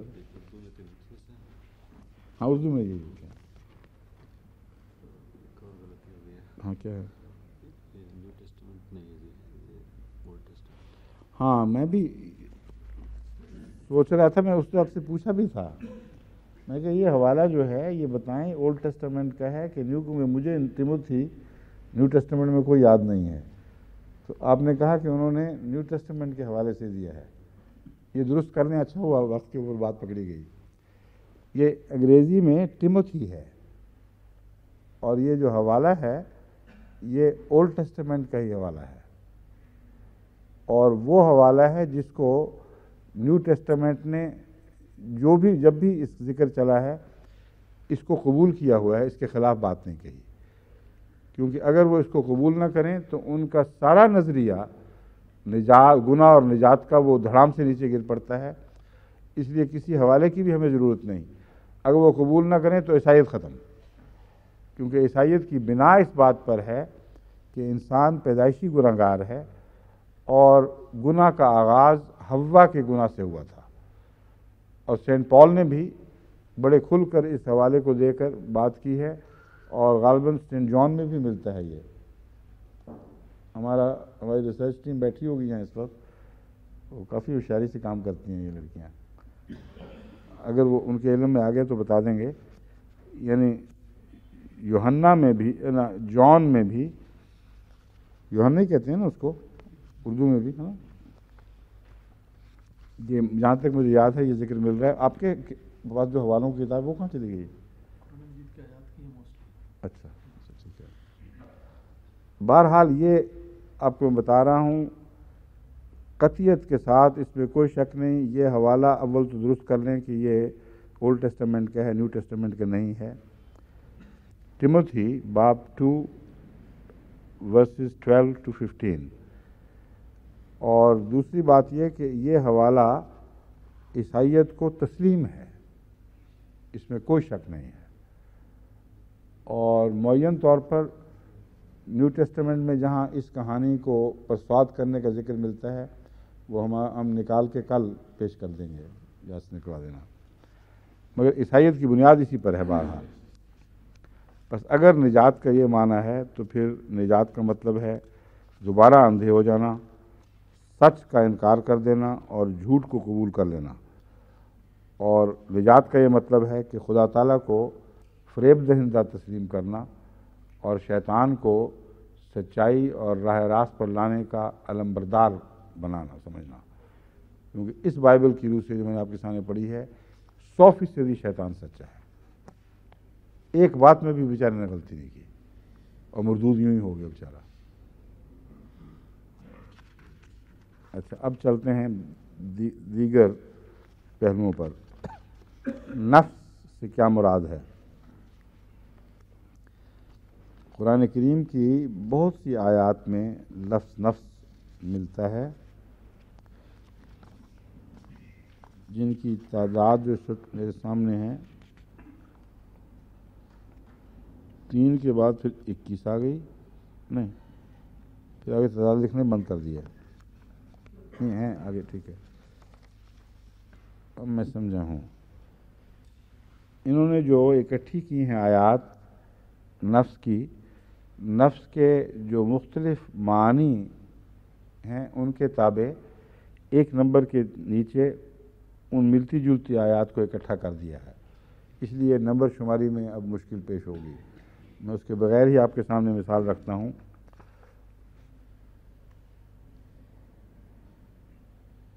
نفس سے صرف جان مراد ہے، اور یہ مضمون ملتا ہے وَتُجَاهِدُونَ فِي سَبِيلِ اللَّهِ بِأَمْوَالِكُمْ وَأَنفُسِكُمْ، کہ تم اللہ کی راہ میں جہاد کرو اپنے اموال سے اور اپنے انفس سے۔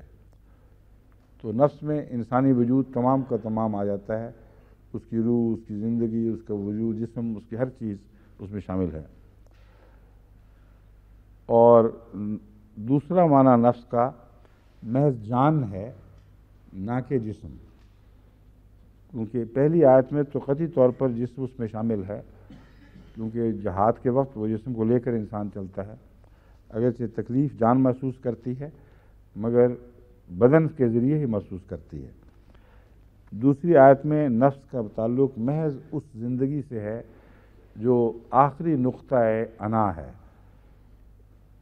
اور وہ زندگی کا آخری انا کا نقطہ جو موت کے وقت بدن کو چھوڑ کر الگ ہو جاتا ہے۔ فرمایا وَالْمَلَائِكَةُ بَاسِطُو أَيْدِيهِمْ أَخْرِجُوا أَنفُسَكُمْ، کہ فرشتے اپنے ہاتھ پھیلائے ہوئے ہوں گے ان لوگوں کے سامنے موت کے وقت جو خدا کے نزدیک مجرم ہیں، جنہوں نے بد انجام دیکھنا ہے۔ اخرجوا انفسکم، اپنی جانیں نکالو اور خود اچھال کے حاضر کر دو۔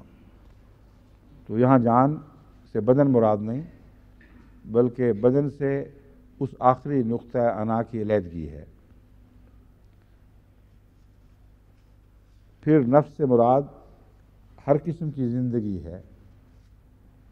فرمایا وَلَا تَقْتُلُوا النَّفْسَ الَّتِي حَرَّمَ اللَّهُ إِلَّا بِالْحَقِّ، کسی زندگی کو لینے کا تمہیں کوئی حق نہیں جسے اللہ نے حرام کر دیا ہو، الا بالحق، مگر حق کے ساتھ، یعنی اجازت کے ساتھ۔ یہاں اجازت کی بجائے حق اس لیے لفظ رکھا گیا ہے کہ بعض اجازتیں ہیں جن میں واضح طور پر نام لے کر کسی جانور کو مارنے کا حکم نہیں ملتا، مگر حق ہوتا ہے، اور حق سے مراد یہ ہے کہ ایک آدمی سانپ حملہ کر رہا ہے، اس سے بچنا ہے، اس نے کہاں لکھا ہوا اللہ تعالیٰ نے کہ سانپ کو مار دیا کرو، لیکن وہ اس سے بچاؤ کرے گا، اس کو مارے گا۔ ایک بھیڑ کو مار دیتا ہے، ایک جنگل کا شیر یا کوئی اور جانور حملہ کرتا ہے اس کو مار دیتا ہے۔ تو یہ سارے حق کے ساتھ ہیں، اگرچہ واضح الگ اجازت نہیں مگر اجازت دفاع کی ہے بس۔ تو اس لیے اللہ تعالیٰ فرماتا ہے لا تقتلوا النفس التی حرم اللہ الا بالحق، کوئی نفس کو قتل نہ کرو جسے اللہ نے حرام کر دیا ہو مگر حق کے ساتھ۔ حرم اللہ کا مطلب حرام سے مراد وہ حلال حرام نہیں ہے، بلکہ جس کو یہاں نفس کی حرمت مراد ہے۔ اصل میں یہ مراد نہیں کہ سور کو نہ مارو اور جو بیسٹ ہیں ان کو نہ مارو، بلکہ حرمہ سے مراد خدا تعالیٰ نے انسانی زندگی کی حرمت قائم فرمائی ہے۔ تو وہ زندگی یہاں النفس سے مراد وہ زندگی ہے جس کی خدا تعالیٰ نے حرمت مقرر فرما دی ہے، اس کو تم نے قتل نہیں کرنا سوائے حق کے۔ اور یہ مضمون بچوں کے اوپر بھی اطلاق پاتا ہے، جنین کے اوپر بھی اطلاق پاتا ہے، دنیا بھر کے جانوروں کے متعلق اطلاق پاتا ہے، اور سینکٹیٹی آف لائف کے ساتھ اس مضمون کا تعلق ہے کہ زندگی ایک بہت قیمتی چیز ہے۔ اور دیکھو پیدا کس طرح ہوئی ہے، النفس جو پہلی آیت بیان کر رہی ہے، اتنا لمبا سفر ہے زندگی کے آغاز کا، کس حکمت کے ساتھ اس کو پیدا کیا گیا، اس کو آگے بڑھایا گیا۔ تو کسی کو حق نہیں کہ کوئی زندگی بھی لے، کیونکہ زندگی میں ایک حرمت پائی جاتی ہے۔ ہاں حق ہے تو پھر لے۔ حق پیدا ہوتا ہے معین اذن الہی سے، بچنے کی خاطر بھی اور استعمال کی خاطر بھی۔ اسی آیت کے تابع بعض ایسے جانوروں کو مارنا بھی منع فرما دیا گیا جن کے متعلق حرمت الگ بیان نہیں ہے۔ حضرت مسیح موعود علیہ السلام نے ایک موقع پر بچوں میں سے کسی سے فرمایا یہ سب جانور مارنے کے لیے نہیں ہوتے، بڑے خوبصورت جانور، خوبصورت پرندیاں، عجیب و غریب رنگ کی خوبصورت آوازوں والے پرندے ہیں، یہ کھانے کے لیے نہیں ہیں، ان کی اور مقاصد ہیں۔ بس جب وہ جن مقاصد کے لیے پیدا کیے گئے ہیں، اگر تم کھانے کی خاطر ان کو مارو گے تو یہ حق نہیں ہوگا۔ تو یہ آیت جو ہے یہ ایک ہی آیت بڑی وسیع ہے، مگر مثال کے طور پر میں آپ کو سمجھا رہا ہوں، اور یہ ہے سورہ الانعام سے لی گئی ہے، جس کا تعلق خاص طور پر مویشیوں سے ہے۔ بس مویشیوں میں سے بھی ان کو مارنا ہے جن کے اوپر آپ کا حق قائم ہوتا ہے، ورنہ خام خانہ ان کو قتل کرتے پھریں۔ پھر نفس انسانی سے مراد وہ نفس جو پہلے بیان کی جس کو فرشتے نکالیں گے، وَلْتَنْظُرْ نَفْسٌ مَا قَدَّمَتْ لِغَدٍ، آخری انا جو ہے زندگی کی، وہ یہ دیکھے کہ وہ کل کے لیے کیا پیچھے چھوڑ کر جا رہی ہے۔ وَاتَّقُوا يَوْمًا لَا تَجْزِي نَفْسٌ عَن نَفْسٍ شَيْئًا، یہاں ذات مراد ہے صرف۔ اس دن سے ڈرو جب کہ کوئی ذات کسی دوسری ذات کے کام نہیں آ سکے گی۔ کل نفس بما کسبت رہینۃ، یہاں روح مراد ہے کہ ہر روح جو ہے وہ جو کچھ کماتی ہے اسی پنجرے میں رہتی ہے، جو پنجرہ اس نے خود اپنے ارد گرد بنایا ہے، رہینہ ہے، اس میں وہ قید ہو چکی ہے۔ تو تم نے اگر اچھا انجام اپنے لیے پیدا کرنا ہے تو اس دنیا میں روح کے لیے ایسا موقف تیار کرو، ایسی جگہ تیار کرو جو جیسا کہ قرآن کریم فرماتا ہے وسیع جنتوں کی شکل میں ہوگی۔ اور اگر نہیں کرو گے تو پھر جو کچھ کماؤ گے وہی تمہارا اوڑھنا بچھونا، تمہارا رہنا بن جائے گا، اور تم اس میں قید ہوگے تو اس لیے کہ تمہاری روح نے وہ چیز بنائی ہے تمہارے لیے، یا تمہارے اعمال نے وہ بنائی ہے۔ کل نفس بما کسبت رہینۃ، پھر دوسری جگہ فرمایا کل امرئ بما کسب رہین، یعنی انسان مرد لفظ بولا گیا ہے، مگر یہاں مرد اور عورت سب دونوں برابر مراد ہیں۔ صرف فرق یہ ہے کہ پہلے مادہ کے حوالے سے اشارہ تھا، یہاں مرد ذکور یعنی نر کے حوالے سے اس بات کی گئی ہے، بات وہی ہے۔ کل نفس بما کسبت رہینۃ، ہر جان رہین ہوگی اس کی جو وہ کماتی ہے۔ کل امرئ بما کسب رہین، ہر شخص جو وہ کماتا ہے اس کا وہ رہین ہوگا۔ وَإِذْ قَتَلْتُمْ نَفْسًا فَادَّارَأْتُمْ فِيهَا،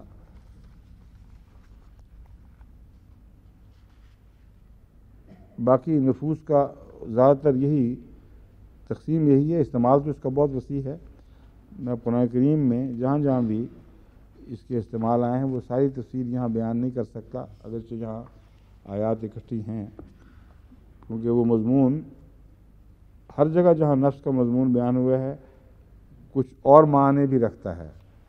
اگر ان کی تفاصیل میں چلے گئے تو ایک پورا مہینہ تو نفس کی بحث میں گزر جائے گا۔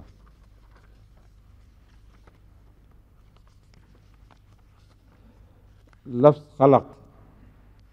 خلقہ کا مطلب ہوتا ہے صحیح اندازہ لگا کر اس کے مطابق کوئی ارادہ باندھنا، کوئی منصوبہ بنانا۔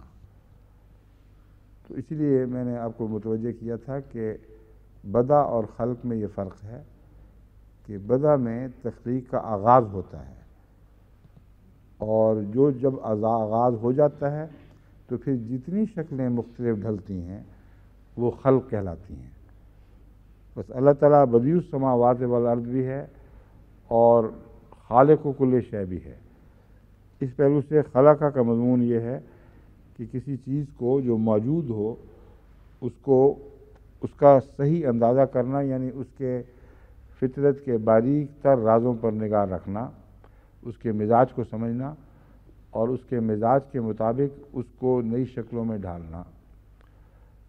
بس کیمسٹری اور فزکس یہ انسانی تخلیق کی مثالیں ہیں، لیکن چونکہ انسان کا علم محدود ہے اور نہ کیمیکلز کی آخری کنوں تک پہنچ سکتا ہے، اس کے تمام تر صفات پر نظر رکھ سکتا ہے، نہ فزیکل صفات پر پوری نظر ہو سکتی ہے، اس لیے اس کی تخلیق ہمیشہ محدود رہے گی۔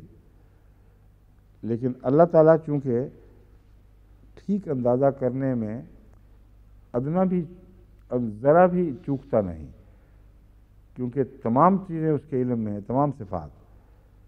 اس پہلو سے خدا ہی کی تخلیق ہے جو اصل ہے۔ تو اللہ تعالیٰ دوسری جگہ فرماتا ہے کہ تمہاری تخلیق کے مقابلے پر اللہ کی تخلیق بہت عظیم ہے، حالانکہ جو تخلیق انسان کرتا ہے وہ بھی دراصل اللہ ہی کی تخلیق ہے، کیونکہ ایسا خالق نما وجود پیدا کر دینا جو جہالت کے اندھیروں سے نکلا ہو، جس کو اپنی انا کا بھی شعور نہ ہو، یعنی مادہ جس میں جان نہ ہو، جس میں شعور نہ ہو، اس سے ایک چیز اٹھا کر یہاں تک لے جانا کہ وہ پھر آگے تخلیق کرنے لگے، وہ ظاہر یہ خالق ہی کی تخلیق ہے جو اصل خالق ہے۔ مگر جب انسان تکبر کرتا ہے تو اللہ بتاتا ہے کہ تمہاری تخلیق کی تو اس تخلیق کے مقابل پر جو میں نے کی ہے کوئی حیثیت ہی نہیں ہے۔ حضرت عیسیٰ علیہ السلام نے جو فرمایا اللہ کے حکم سے، انی اخلق لکم من الطین کہیئۃ الطیر وانفخ فیہ فیکون طیرا باذن اللہ، یہاں بھی خلق سے مراد ترتیب دینا ہے، نئی ترتیب دینا، نئی چیزوں سے پیدا کرنا۔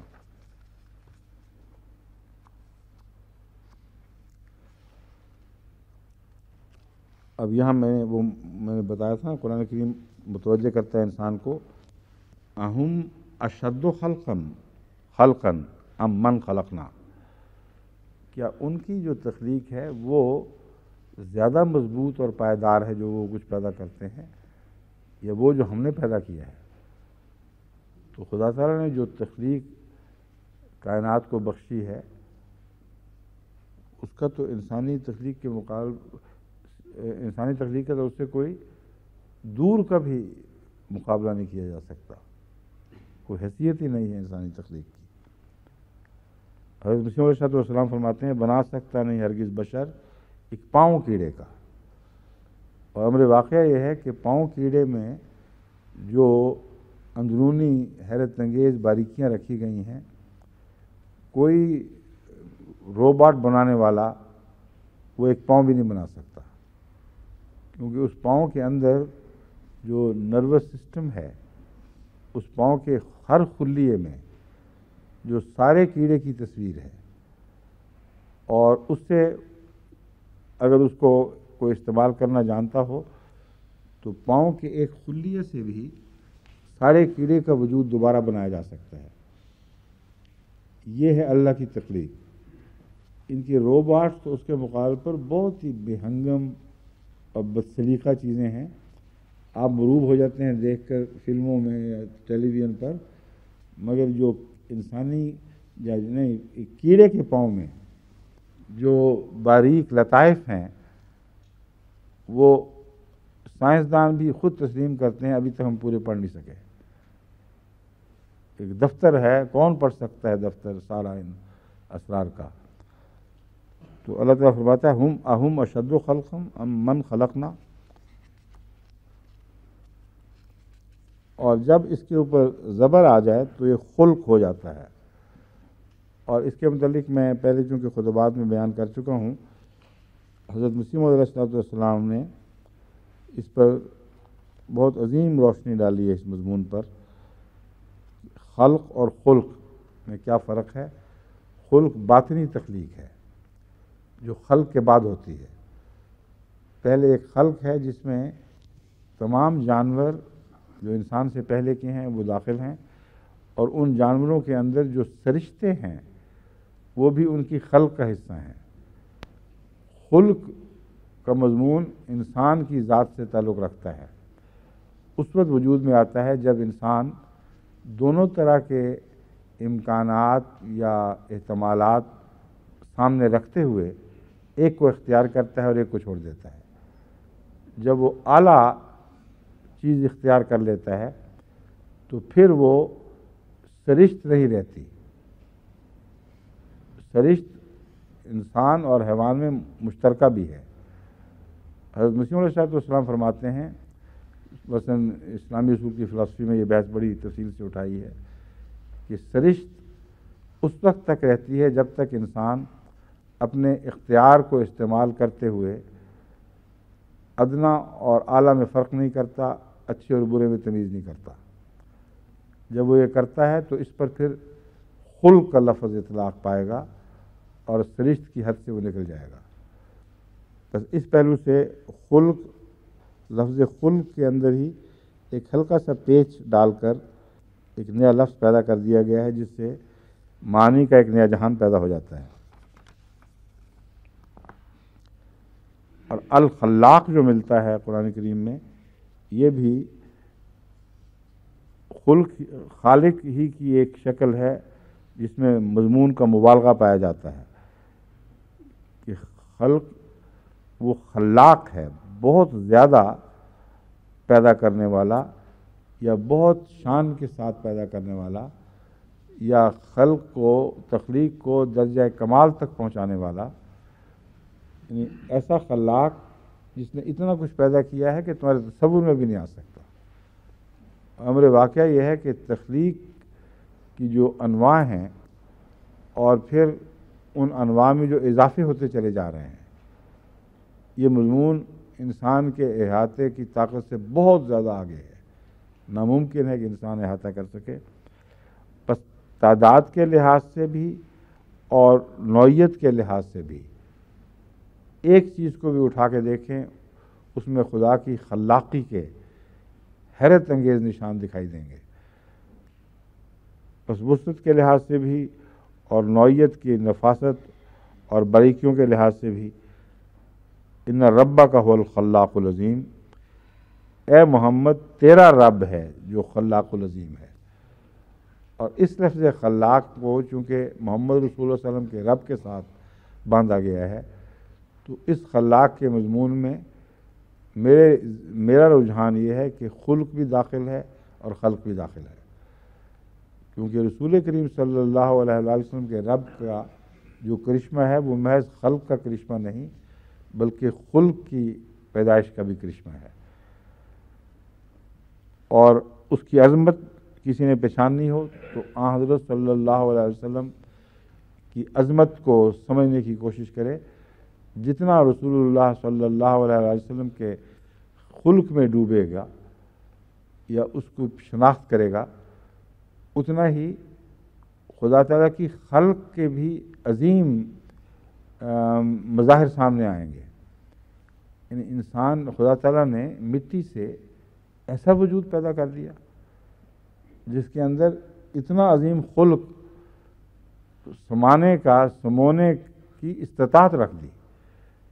بس ہر خلق کے حوالے سے ایک خلق کا نظارہ بھی سامنے آتا ہے، اور خلاق کہنا خدا تعالیٰ کو سب سے اچھا آن حضرت کے حوالے سے ہے، کیونکہ اس میں تمام کائنات کی تخلیق کا محاصل بھی اور تمام انسانی ترقیات اور اس کو خلق سکھانے کا محاصل بھی آ جاتا ہے۔ مخلقہ اس چیز کو کہتے ہیں جس کی بناوٹ مکمل ہو چکی ہو، اور غیر مخلقہ اس کو کہتے ہیں جو ابھی تک پایہ تکمیل کو نہ پہنچی ہو۔ کچی ہانڈی ہو تو غیر مخلقۃ، حالانکہ وہ تخلیق کے مراحل میں سے ہے۔ مراد یہ نہیں ہے کہ وہ پیدا نہیں کی جا رہی یا اس سے کچھ نیا بنایا نہیں جا رہا۔ کہتے ہیں ابھی سوجی ہے مثلا، اس نے ابھی گھی چوس لیا ہے، چھوڑا نہیں ابھی تک، تو جو اصل مقصود ہے وہ حلوہ بنانا جس میں سوجی کے دانے الگ ہو جائیں اور گھی الگ ہو جائے، اس پر تو پوری طرح پکتا ہے، تو وہ حالت غیر مخلقہ کی ہے۔ اور مخلقہ وہ حالت ہے جب وہ اس درجے تک پہنچ جائے جو بنانا مقصود تھا۔ تو اللہ تعالیٰ نے نطفے کے حوالے سے فرمایا ثم من مضغۃ مخلقۃ وغیر مخلقۃ، پھر تمہیں ایسے مضغہ سے پیدا کیا گیا ہے جس کا کچھ حصہ پوری طرح اپنی آخری شکل کو پہنچ چکا ہے، کچھ حصہ ہے جو ابھی پوری طرح اپنی آخری شکل کو نہیں پہنچا اور اس کے مراحل طے کر رہا ہے۔ اختلاق کہتے ہیں جھوٹی بنائی ہوئی بات۔ افتعال، باب افتعال میں جھوٹ اور مصنوعی ہونے کے معنی بھی پائے جاتے ہیں۔ یہ مضمون تو ابھی یہاں بس خلق کے متعلق آخری بات یا خلق کے متعلق جو کہنی تھی، اس پر ہی ہم آج کے درس کو ختم کرتے ہیں، اور انشاءاللہ تعالیٰ کل پھر واپس تفسیر والے حصے کی طرف آئیں گے۔ زوج تک پہنچے، زوج سے کل شروع ہوگا۔